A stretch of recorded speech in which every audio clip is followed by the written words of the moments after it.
leads to this sort of divine, revelatory, personal, grace-filled God that meddles in the natural world. In as much as he touches upon the natural world, in as much as he touches upon the things that we can see and touch and interact with, we should be able to test and measure. And that's where I get to this point of, if God runs counter to logic, if the laws of nature as we observe them are actually being contravened, it seems like more often science is furling back our understanding of God to this more abstract, divine spark cause of everything that's outside of nature. Again, science is a standpoint of humility. You say you have the realm of logic, and then you have what we don't know, what we do know. We use logic to try to expand what we do know into the realm of what we don't know, and we try to kind of tease out these systems, these models that kind of work, and we form theories, and we call them theories, and they're up for change. This is humility. Religion, on the other. I saw this video was making the rounds, and I thought I'd give my thoughts.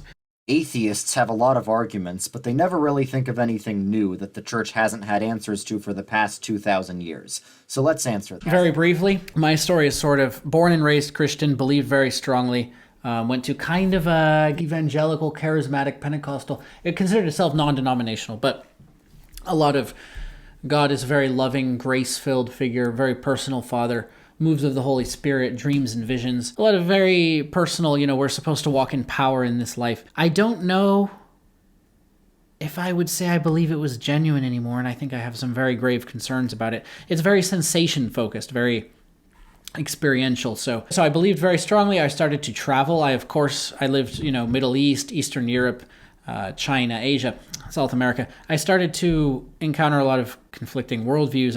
I loved the conversations, the debates. I realized if I was going to convince people, I needed to have arguments that were coherent from the ground up and that would appeal to people who didn't have the same assumptions I did about morality or the Bible, and so on. So I got really into debate. I started reading a bit of philosophy, listening books, and I realized I loved it. I sort of did form a coherent, what I considered Christian worldview that sustained me, I felt, for a few years. I think I had a sort of, Jordan Petersonian metaphorical reading of the Bible for a while. And, I was able to integrate ideas about the garden into maybe this is sort of a story we were telling about how we woke up to consciousness and, became aware of evil and empathy. And, when we started extracting patterns and knowing about the future, then we had this idea of blah, blah, blah, that sort of language. And it sustained me for a while, but I started meditating. I started listening to a few more things from other religions. A lot of my clients, my work is freelancing, a mix of stuff, philosophy, medieval fantasy, historical fiction. So I do a lot of research into mythology and comparative religion. And I started doubting free will, especially after a lot of meditation. I stopped believing in free will, which of course caused a lot of things to crumble. From there, it sort of throws into question this sort of religious sense of morality, this sort of religious sense of truth, objective purpose, overarching, kind of design. And yeah, certainly the idea of a personal God started to fade. So I would say I consider myself agnostic atheist nowadays, but if there is a sort of God, which I'm very open to, I have a difficult time imagining him as the sort of personal, moral, attending to us agent entity that a lot of religions envision. I see it as more kind of a cosmic mind, like the spark that sets everything in motion, the embodiment of natural law. And there are some arguments, like the Kalam, William Lane Craig, and all the Dawah boys. Oof. To be blue, and the Holy Spirit wills for the tree to be red. Okay. What color is the tree going to be? So you're going by that dumb Islamic logic. Answer it. A few moments. This is unedited, by the way. His sound, his everything. Moments later. Do you give up? Fingers on one hand, Do you give up? on the other hand. The people can see. It feels some now. Over here. I'm waiting. It's great. What are you doing? No, you're nothing, boy. You're finished already. Look at me. You know you're done. You are Ali. The Dawah boys, who appeal to the Kalam a lot, and it's kind of this very vague, I think it fails, but it could even be true. I would be happy. It doesn't seem like it means that God can involve himself in any way in the workings of this universe and natural law. It doesn't seem like there's any space really between natural law, deterministic universe, and randomness. It doesn't seem like there's any space for a sort of entity to inject some sense of free will or intent or some external transcendent sense of morality beyond the simple evolved working of our brain. So that's kind of where I am. A lot of thoughts coming on that, but let's see what this guy says. Atheists have a lot of arguments, but they never really think of anything new that the church hasn't had answers to for the past 2,000 years. So let's answer them. Religion causes wars. Well, actually, only 7% of all human wars were caused by religion, and if you remove Islamic wars, that number drops down to 3%. A lot of evil has been done in the name of... Oh, wow, that's fast. Okay. That's possible, but I will point out that that's not necessarily an argument. This is probably going to feed into several successive arguments about like the success or successive arguments about the success, about the success or health of society or humans under secularism or under religion, which I'll note isn't necessarily an argument for the truth of religion. It's actually, in some ironic sense, it'd be kind of an argument for the evolved fitness, an evolved trait. You know, maybe we need narrative, maybe we need to frame things. Maybe there's things we can't understand. We have to take some things on faith, dogmatically, but kind of also let them evolve and flex and reform. So we have these religions that are like in constant conversation between reason and faith, and it's like we reform them, and the ones that reform too much go crazy and fragment, and the ones that reform too little... Yeah, there's a reason why there's a capital punishment. Because people like you, little weaklings, who leave their religion and cause corruption in the land by spreading it, the capital punishment in Islamic law would be applied to you. We have no doubt, and we're proud of that, yeah?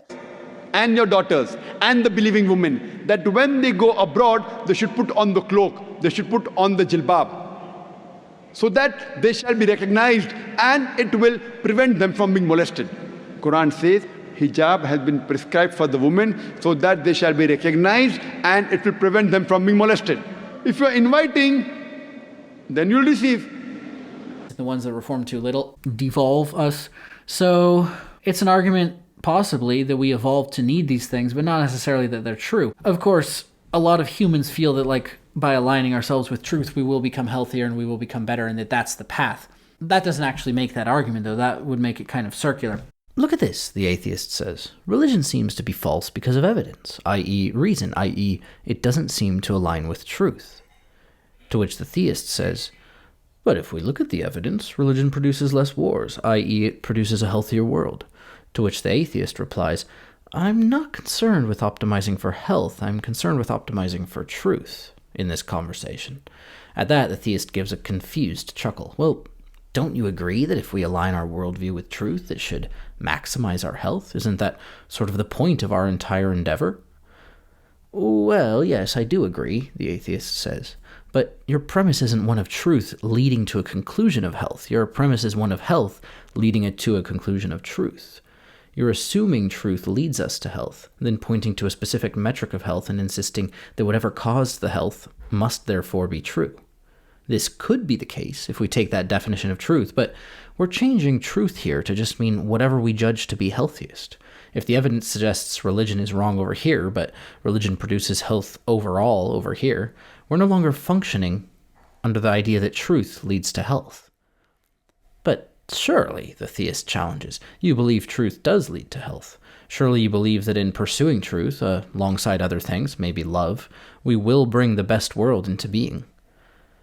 Well, I do believe that, says the atheist, but my view allows for different beliefs in different times, producing different measures of health. It's always going to be founded on some working definition of reason, i.e. truth, by which we define health, discover what produced it in the past, and discover how to pursue it in the future. Which leads me to another point. An evolutionary view would suggest that we construct these perceptions to help us cohere and survive in an environment dominated by scarcity and competition. So, just as our brain produces experiences of color, fear, memory, fight or flight, so too do our societies produce religions.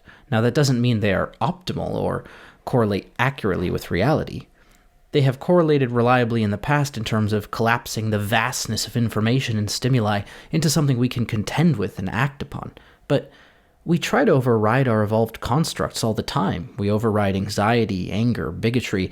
We've overridden thousands of religions, or tweaked or synthesized them in order to get even to Christianity. If we're defining truth as whatever produces health, then we can keep experimenting and overriding, and whatever produces health in any given environment will inevitably be recognized as true until that environment should change. This is an evolutionary and secular argument, but doesn't posit any sort of transcendent overarching truth. Truth is simply a function of utility, and this seems more compatible with your assertion than any idea of religious transcendence. Anyway, guys, okay, yeah, I let the atheist ramble on a bunch there, not really fair, but I wanted to get back to the video. Most of my dialectics will be more even, more genuinely exploratory. Subscribe so you'll be notified, and let's see what happens next. I also wonder how he measured that. If it was like casualties, like a ton from the last century, and if those would be considered, like, because those wouldn't necessarily be considered, humanist or secularist. They wouldn't even necessarily be considered rational. We could say there was dogma applied to a figure or an ideology, like fascism or the Aryan race. What was it? Herrenvolk. Or Stalin or Mao. Or also, it could be argued that this is a huge function of technology. We developed all this technology through science and study. Maybe that's the point. Maybe science and study leads to more destructive technologies, and because of our human tendencies, we're going to destroy ourselves. Therefore, we have to kind of stay just hitting each other with clubs and stuff, destroying ourselves much more slowly, dogmatically, tribally, hatefully, but slowly so that we can continue multiplying and Earth will still have humans. That could be an argument. Again, not that it's true, but that it's serviceable. So what did we have here?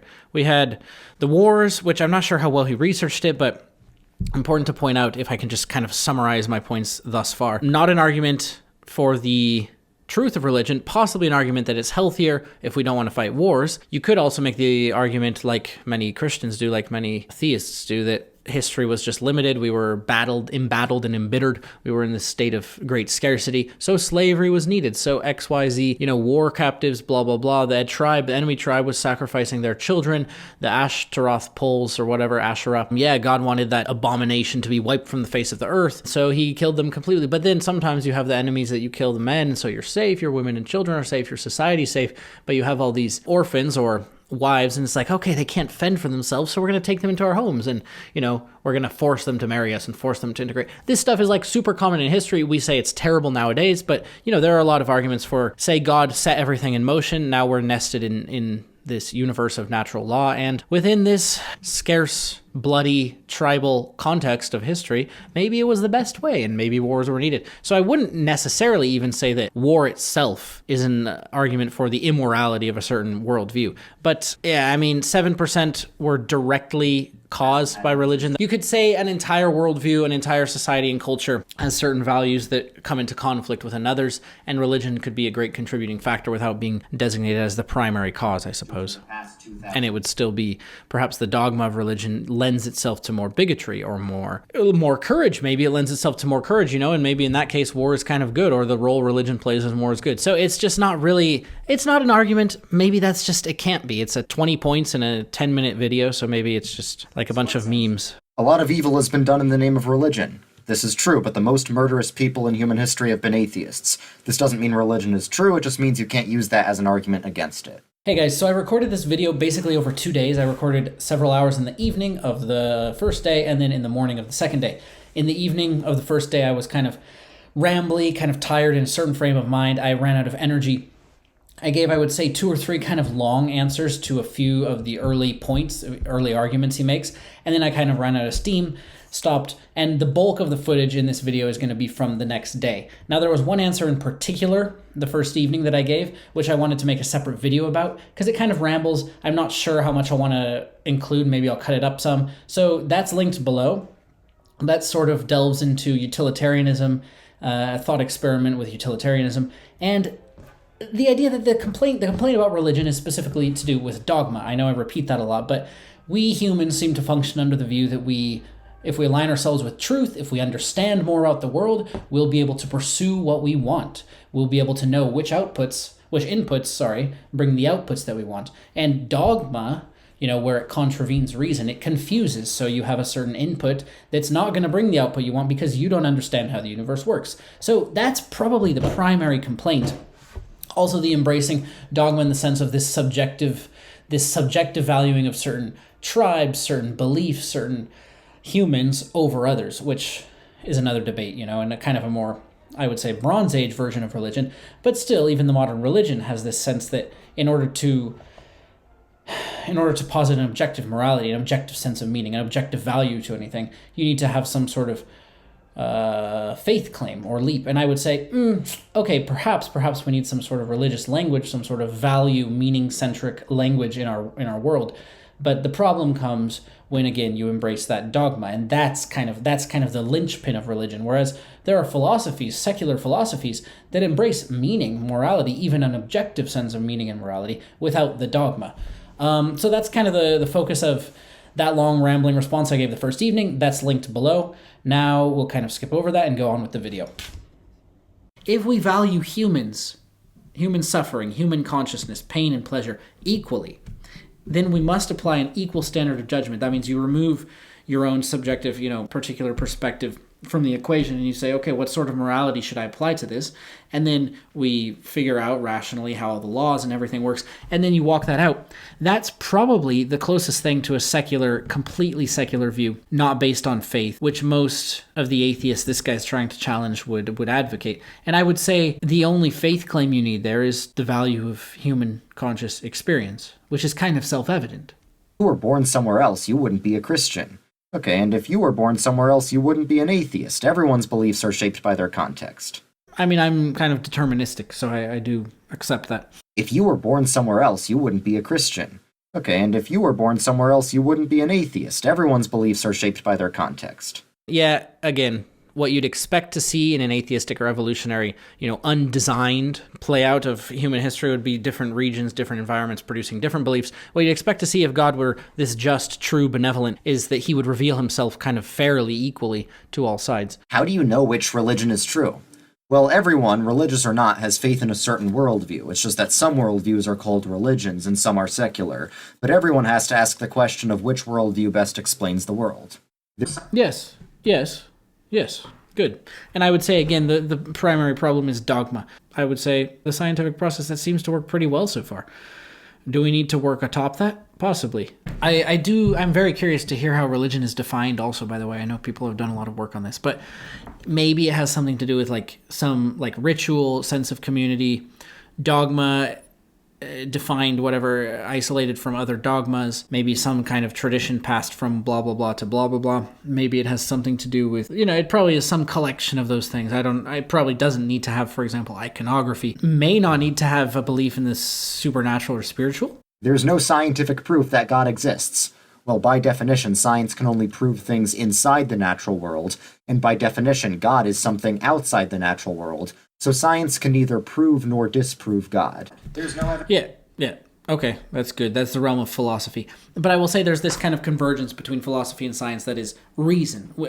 Someone if someone's to describe the scientific process or method, they'll say, when we engage in science, when we da-da-da-da-da, and it's basically just reason applied through this process we've developed of experimentation and hypothesis and peer review. But the foundation is just reason, which is also kind of the foundation of philosophy in many ways. Cut it up here. I lost footage and audio. So I was talking about the Kalam as sort of one of these examples of the kind of a contingency argument of all the natural law, all the natural universe has to be contingent on something greater, the unmoved mover type of thing. Not really necessarily leads to this sort of divine, revelatory, personal, grace-filled God that meddles in the natural world. In as much as he touches upon the natural world, as much as he touches upon the things that we can see and touch and interact with, we should be able to test and measure. And that's where I get to this point of, if God runs counter to logic, if the laws of nature as we observe them are actually being contravened, we would call that a miracle. Now, we test and hypothesize and do science, and we see doesn't really seem to be miracles. It seems like more often science is furling back our understanding of God to this more abstract divine spark cause of everything that's outside of nature. No, we're pretty much just able to trick ourselves, psychedelic experiences. The human brain is incredibly malleable. Oh, we've actually explained the beginning of the universe with the Big Bang, so it furls science back to saying, well, yeah, the beginning, there's something outside to cause the beginning because space-time itself came into being. So then they embrace the Big Bang as if it was achieved through divine revelation or faith, which it wasn't. It was achieved through science, which, again, science is a standpoint of humility. Fundamentally, we can only say, this is what we observe, these are the experiments we run, this is how this is the outset of outputs that seems to come when we give these inputs, and so we formed this theory that works thus far fairly well, and we don't want to take any bold epistemic steps and claim anything daring beyond that.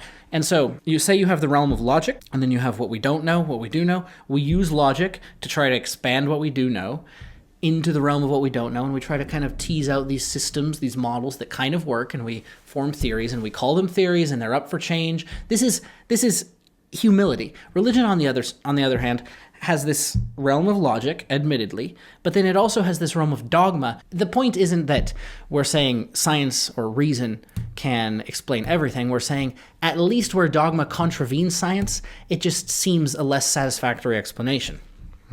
Yeah. Okay. So anyway, I would ask him, to what degree can we use science to argue for God? Well, by definition, science can only prove things inside the natural world, and by definition, God is something outside the natural world. So science can neither prove nor disprove God. To what degree can we use science to argue for God? And is he going to try to include reason or natural law here? Reason as it manifests in a way we can actually discuss and interact with and measure and touch. That is natural law. That's going to be space-time, causality. Causality. Is he saying that we cannot even use reason to prove or disprove God? Because that just becomes a completely dysfunctional conversation. I would say the realm of philosophy or reason has led us to this conclusion of secularism, which isn't bound by, or say, a strictly scientific endeavor. It can be a philosophical endeavor. It can be a spiritual endeavor. You can agree with and try to account for transcendent or spiritual realities, consciousness, phenomena, without necessarily appealing to, say, the idea of divine revelation, or without founding your entire system, your methodology on something that cannot, by definition, be proven. You could start from a place of experience can be proven. It's the most direct form of knowledge, and now we're going to see what we can interact with and what we can actually discuss. And it turns out that's what we kind of call natural law. Now, he's saying whatever pre-existed natural law, whatever sort of caused it, can be accessed, and it has revealed itself to us, and it's the only form of moral grounding, and it's a necessary form of moral grounding.